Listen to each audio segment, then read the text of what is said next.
empezar voy a explicar acá algunas cosas. Espero que ustedes me ayuden. Ustedes, todos los que están en esta charla, son especialistas y están acá por interés y están acá porque han leído otras cosas.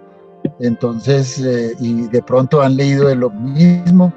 Entonces, pues hagamos como una especie de tertulia. Y yo voy a decir que ¿por qué llegamos a esta charla? A esta charla llegamos porque hace 8 días estuvimos hablando acerca del origen del conflicto armado en Colombia. Entonces, alguien dijo que uno no podía hablar del conflicto armado en Colombia sin explicar qué injerencia había tenido el imperialismo norteamericano en el conflicto armado.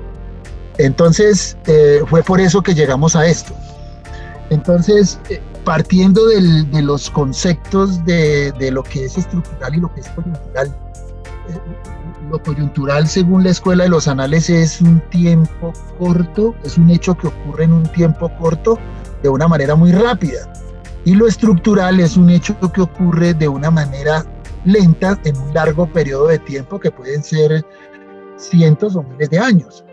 Yo digo de entrada que la penetración del imperialismo norteamericano en nuestro país y podemos decir que en el continente latinoamericano, el continente americano, es un problema de orden estructural, porque data del preciso momento en que estos países pasaron de ser colonias a ser repúblicas a principios del siglo XIX.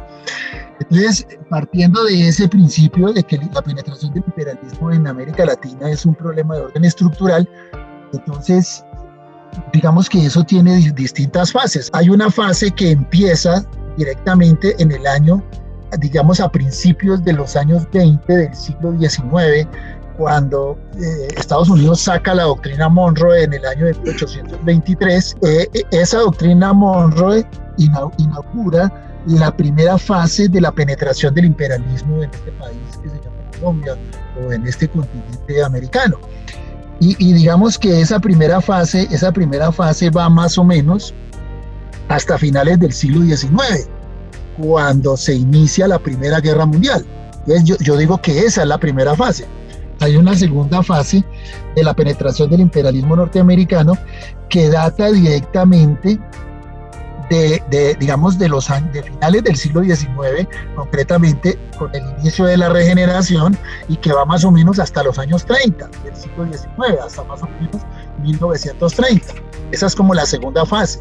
Y hay una tercera fase de la penetración del imperialismo norteamericano que data de la época de lo que en Colombia se llama la República Liberal. Esa República Liberal que va desde el año 1930, cuando los liberales llegaron al poder después de que los conservadores gobernaron durante más o menos 50 años, hasta más o menos del año 1930 hasta más o menos 1946, cuando los liberales pierden el poder y vuelven los conservadores al poder con Mariano Ospina Pérez, y contexto en el cual es asesinado Jorge Eliezer Gaitán en el año de 1948. Esa es como la tercera fase. Y hay una cuarta fase que va más o menos desde el año 1946 hasta más o menos 1962, cuando viene toda la operación Marquetalia y cuando viene todo lo que se conoce como el Plan Lazo. Esa es como la cuarta fase.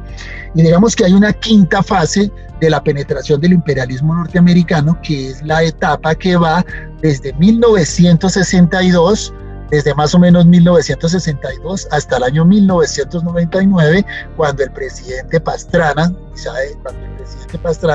Andrés Pastrana, digamos, trae a Colombia lo que se llama el Plan Colombia. Esas son más o menos las fases de la penetración del imperialismo norteamericano, como para hacer una periodización.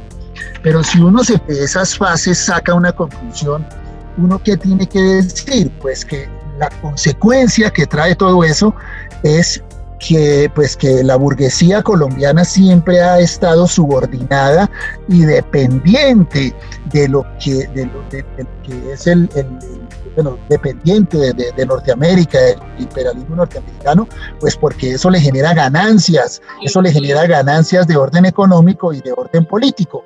Y entonces, pues eso es lo primero que uno puede concluir de eso.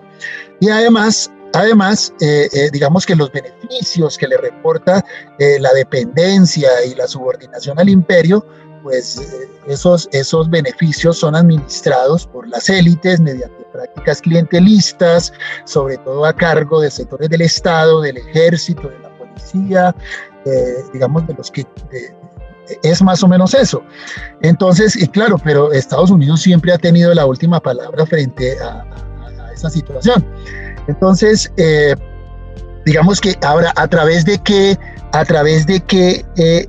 se ha expresado esa, digamos, la penetración del imperialismo norteamericano en este país, a través de lo que se conoce como el anticomunismo, a partir de lo que se conoce como la Guerra Fría, y después de la Guerra Fría, del anticomunismo, la guerra contra las drogas. Y después de la guerra contra las drogas, hoy en día es a través de lo que se conoce como una guerra global antiterrorista. Es más o menos eso.